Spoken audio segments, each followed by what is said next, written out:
Team থেকে বাদ দিয়ে দেওয়ার পরেও যদি সে দুনিয়ার বেস্ট বাস্কেটবল প্লেয়ার হতে পারে, তাহলে আমি কেন পারবো না? কিছু লোক কলেজ ড্রপ আউট করার পর নিজের কোম্পানিতেই কলেজের টপারদের হায়ার করতে পারে, তাহলে আমি কেন পারবো না? এক ব্যক্তি যাকে নিউজ পেপার কোম্পানি চাকরি থেকে বাদ দিয়ে দেয় কারণ তার মধ্যে নাকি ক্রিয়েটিভিটি কম ছিল, আইডিয়া কম ছিল, সেই ব্যক্তি যদি পরে মিকি মাউসের মতো ক্যারেক্টার ক্রিয়েট করতে পারে, তাহলে আমি কেন পারবো না? একটা মানুষ যার গার্লফ্রেন্ড তার সাথে ব্রেকআপ করে নেয় এবং তাকে সমস্ত সোশ্যাল সাইট থেকে ব্লক করে দেয়, কিন্তু সেই ব্যক্তি পরে দুনিয়ার সব থেকে বড় সোশ্যাল নেটওয়ার্কিং সাইট ফেসবুক বানিয়ে দিতে পারে, তাহলে আমি কেন পারবো না? এক ব্যক্তি 999 বার ফেল হওয়ার পরেও হার না মেনে 1000 বারের মাথায় বাল্ব আবিষ্কার করতে পারে, তাহলে আমি কেন পারবো না?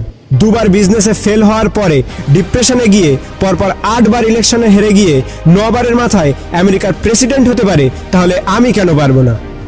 এক ব্যক্তি যাকে নিজের কোম্পানি থেকে তাড়িয়ে দেওয়া